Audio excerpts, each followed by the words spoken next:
Psychedelics, the draw 4 wild card of self-development, the joker of the pack, the wizard of a hero's journey. I want to show you how to set the stage for something magical to happen, because if you play your cards right, you can participate in a transcendental experience. You can book an appointment to speak with God. The way I look at it is it's a partnership. It's a joint venture, a dance, if you will. The more you put into it, the more it will give you back. And the more open and vulnerable you're willing to be, the more can be revealed to you. But you have to approach it with caution, and you have to greet it with respect.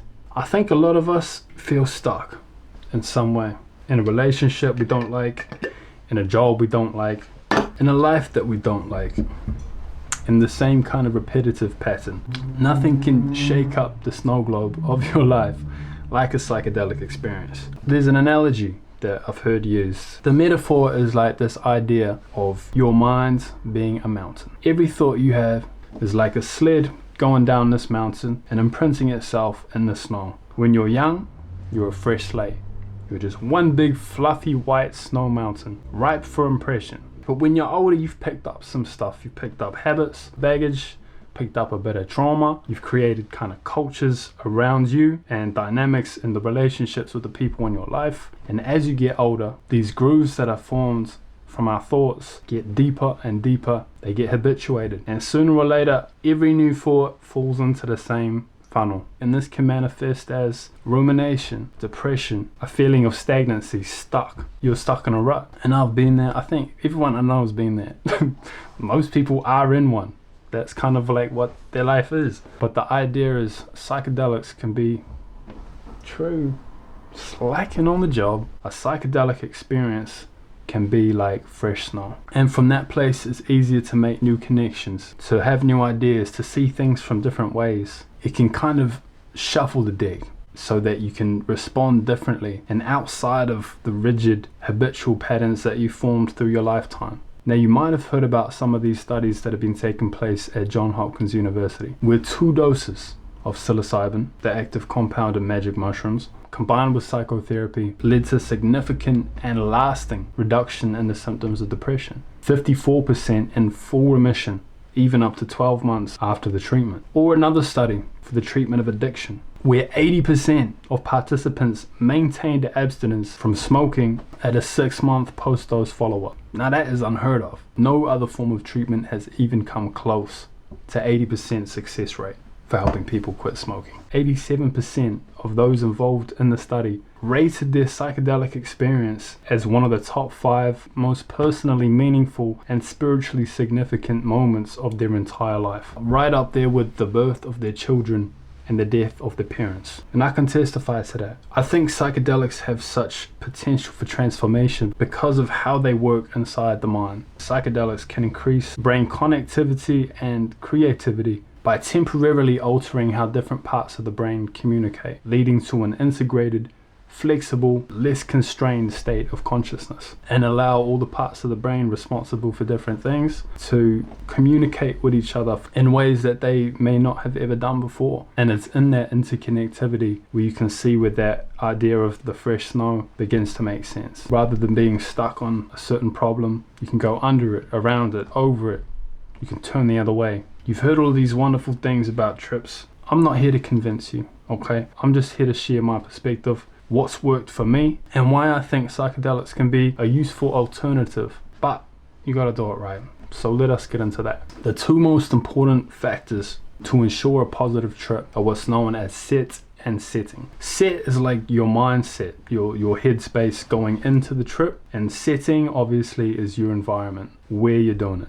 So look, this is what I would and wouldn't do. Firstly, never trip in highly stimulating environments or environments you're not really familiar with. I know a lot of people trip at like music festivals and concerts, but if you're going to do it in environments like that, I say keep the dose low. You don't want to be disembodying complete ego death out there in the mosh pit. That's probably gonna have some ramifications. We've all seen that guy in the mosh pit who's like not having a good time. Don't be that guy. Next, I personally wouldn't do it in an environment where you're the only one tripping, because like you kind of become the experiment, you know, and you don't want a bunch of people like, are you all good? It's no. You also don't want to be in a position where you're tripping but people around you can't know, and then you've got to like try and be normal, but at this time your like whole perception of what normal reality is probably melting away, so that's probably not a good option either. Don't take high doses in situations where you have responsibility or like administrative duty. You don't want people relying on you, you know, like setting up a tent, certainly not driving, organizing stuff or leading something, you know. As a rule of thumb, the less responsibility the better, because you don't want to have to feel like you're holding it down and therefore have to fight when it's coming over you. You want to be able to go with the process. When you're trying to wrestle with it to maintain control of the situation, that's where trippy gets tricky. Another one, don't do it with people that you don't trust. I've done this once before, spontaneous one. There was kind of unaddressed issues with a couple people there, and in sober daily life, pleasantries, politeness, it's all good. You can kind of maintain appearances and whatever, but the trip came on and the vibes were in the air. The bad vibes were there, and I was like, oh fuck, this is now tangible. We can all like taste it, but it's probably not the right time to address it because words can get slippery. Which leads me to my next point, I guess, is like, you don't want to have to be in a social setting, to be honest. If it's a high dose, you don't want to feel a pressure to maintain social normality. Again, once you start fighting it, the more the trip can spin out of control, and now you're heading down bad trip lane. This is kind of the don'ts list, right? One more thing that I will mention, I don't want to scare anyone, but if you have a history of like psychosis, schizophrenia, these kind of mental illnesses, I would steer away from psychedelics. You know, they say nature loads the gun, nurture fires the trigger. A psychedelic trip might activate dormant psychotic tendencies in you. Speculative, may or may not, but this is where it's like, the juice ain't worth the squeeze. Don't roll the dice on that if you're mentally unstable in that way. Depression, anxiety, by all means, I think that psychedelics can help you in that. But those other kind of illnesses, I think you're playing with fire. When you have a psychedelic experience, especially if you're new to it, a trip sitter is a good idea. And a trip sitter just preferably is someone who isn't tripping, who you love, who you trust, your friend, your girl, you know, family, whatever, who basically just take care of humaning for you. Someone knocks on the door, they go answer it. You feel like a cup of tea, they make you one. They don't have to be there constantly with you, but they're just hovering, they're around. It's important you pick a good one. Someone who's chill. Ideally someone who's tripped before, because if they haven't, then like they might not know what's normal. That's actually a good point. Pick a sitter that's done it before, whatever substance it is. Specifically, as I speak this stuff, I'm thinking of mushrooms. Research what a large dose is. This is the interesting thing about those studies I was talking about earlier. One of the key elements in the transformation, in the lasting change, and the healing was that the dose had to induce a mystical experience. Only in those kind of breakthrough treatments was the treatment lasting and effective. They had to have like a heroic dose. A heroic dose is known as 5 grams or more. I believe in coming to psychedelics with a purpose, with an intention, with volition. What I like to do personally is get my frequency as high as I possibly can before the trip. So for 2 weeks leading up to it, it's like a cleanse, mind, body, spirit. I eat right, so minimal processed food, whole foods, micronutrients, red meats, eggs, veggies. We're trying to reduce inflammation inside of the body. We're trying to cleanse the pathway to enhance our ability to connect, you know. For this 2 weeks, dopamine detox, minimal screen time, minimal PlayStation, ideally no porn, man. No doom scrolling, no junk news, no bullshit, okay? Cleanse the palate, man. If your mind is a garden bed and ideas are seeds, you want to reduce all of these inputs. You want to still the minds. You want to plow the fields. Fucking, how did I become a hippie? What the fuck? It's been a crazy journey. But you do understand what I'm saying. You want to let your mind rest. You want to get back to real homeostasis without all the stimulation. And throughout this 2 weeks, you want to exercise, blood flow, okay, vitality, workouts, runs, yoga, breath work, cold exposure, saunas. Be dynamic with it. Now this may seem extreme, extensive, overkill, but we're setting the stage here. With a high dose trip, you have the opportunity to course correct in a way that's almost unheard of. You know, people joke about like 10 years of therapy in a 5-hour session. Bro, when I tell you about this trip that I had, I can vouch for that theory. But I understand if this is all like way beyond your wheelhouse and this is like a radical lifestyle shift for you, no worries, man. Just for a couple weeks, focus on trying to minimize the toxins you put into your body. It's difficult to give these things up, but the way I see it is like, why not get as high as you can before you take a substance that can literally help you speak to God. The other good part about preparing for a trip is like, you have momentum behind you now. You're gonna have realizations that like will probably point you in the direction of some big lifestyle changes. If you've done this for a couple weeks, you already have the ball rolling. You know, you got momentum. You can make some quantum leaps. If you take a trip in a low point in life already, man, it can just open a can of worms that you don't have the tools right now to deal with, right? And that can also be part of what a bad trip is about. Proper preparation prevents poor performance. You'll get back what you put in. As this trip day gets closer, you might start getting a little nervous. That's all right. What you want to do in the meantime is study. Study the resources out there. Michael Pollan, Terence McKenna, Dennis McKenna, Paul Stamens. There's a Netflix thing I think called Fantastic Fungi. That'll inspire you, man. And that's also going to help take the nerves away. When you're checking out stuff on YouTube, read the comments. There's so many powerful testimonies out there. There's some horror stories too, but this is the risk we take. Okay, now carve out a day where you can be uninterrupted. Decide whether or not you want a trip sitter. Personally, I've never had a trip sitter. I like to go it alone on most things. So that's just me. It's a preference thing. If you feel like you need a sitter, go for it. The day before your trip, this is what I do. You don't have to do this. I find it helps. I do a deep clean. I clean everything, especially the environment where I'll be tripping, but also clean myself up. I get a haircut, shave. Why is this necessary? It's not necessary. I find that it's all connected. Look good, feel good, speak well. I'm gonna do everything I can to ensure that this is the best possible experience for me. Put that one in the optional pile. You don't have to do that. I think it helps. Okay, game day. If you have the luxury, you want to take the whole day for this thing, right? Making it an event. Honestly, taking a sick day at work might be a good call here. Might have the house to yourself. I don't know. You do you. On trip day, move your body, get outside. Grounding, right? Put your bare feet on earth. Feel the sunlight on your back. Do some breathing exercises. Stretch your body. Have a small meal, healthy. Maybe drink some green teas, some filtered water. Now here's the fun part. Set up your environment. I like to have like my guitar set up. I like to have my journal out, ready for before or after. I like to light some candles. I like to just create the zone. I mean, as you can see, I'm a sucker for a vibe.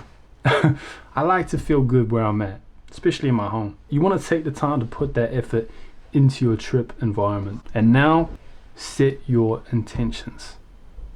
So critical, so critical. Have a why. Why are we here today? You can pray this. Pray to God. Like people get hung up on God and whatnot. Dude, the point is you're putting it out there like, I want this to go well. I'm here respectfully. I believe I prepared the best that I can. Please show me what I need to see. If you want to get over an addiction, if you want to get over somebody, if you want to let something go, set your intention. Why are we here? And then take your dose. However you do that for whatever you're taking. Maybe you can do some breathing exercises in the come up. That can be a scary part, especially when you've never done it before and it's building and you don't know where the ceiling is, right? Because it's your first time. Chill is the name of the game, man. No stress, it's chill. That's why we've put all this work into the setting. This is why we've put all this work into the lead up. It's just to create a relaxed state of mind and a relaxed environment. And then enjoy your trip. Most last about 5 to 8 hours. But after the trip, you want to take it easy. The psychic soil has been disturbed. It can be a lot. You may have done a lot of crying. You may have laughed your ass off. You may have shone a light on wounds that you have long since buried or that you didn't even know that you had. So be gracious, take some time for yourself. Remember, you've just plowed the soil. Okay, so I wouldn't jump straight onto Netflix and, hey look, do whatever the fuck you want to do. But respect the magnitude of what you've just put your spirit through. Take it easy, because you're going to be extra sensitive and receptive for a while. And finally, and most importantly, apply the teachings. That's the single most important thing about this whole process. Because why else did we take the trip? Why would we put ourselves through this ordeal if not to use what we've been shown? The thing about a trip is it can show you exactly what needs addressing in your life and why and how it became that way. What to do is at the time extremely evident probably, but change back on earth takes time. It takes time and you need patience for that. It's a gracious shuffling forward, but for a lot of people the trip can be the catalyst for a branch off. Finally, and I'll close with this. This is so important to remember. This is base reality. This is what matters. The here and the now, planet Earth, the earthly plane. Even if you view life through a spiritual lens, I'm sure you'll accept that this is where we're meant to do our soul's work. This is where we're meant to grow, to evolve, to learn, to create, to share, to love. You don't want to allow psychedelics to become yet another avenue for escapism. You can get lost in the source. You can get too greedy. You want more, more, more. You want to learn all the teachings. You become a psychonaut. Hey, I'm being judgy. Do what you want to do. But you have to remember to keep the balance. To take what you learn, to absorb it, to apply it, and to put it into your deeds, into your creation, into what you produce. That's the aim of the game. It's a give and a take. It's a take and a give. Not just take. Fill your brain up and like people go loopy, bro. I've seen people lose their shit, going way too hard on this stuff. And you don't want to fall into the trap of thinking like you got to collect all these missing pieces before you can begin your journey or whatever you want to do. You know, like I've got to heal first and then I'll share myself with the world. It don't work that way. You start sharing yourself with the world and you heal through that process. I believe that's how it works. Whatever you're trying to do. Real growth, real healing is work. It's hard work. It's our life's work. Use psychedelics as like a tool. It's not the magic pill. It's the looking glass. It's shaking the snow globe. It's fresh snow. It's an opportunity to see things differently and then from there, take inspired action. I think this might be a longer video, so I'll put the experience of the mushroom trip that I had, 7 grams, a heroic dose, that changed everything for me. I'll put that in a separate video. So you have to like and you'll have to subscribe, baby. Don't forget to like, subscribe. I hope this is useful, man. And bon voyage.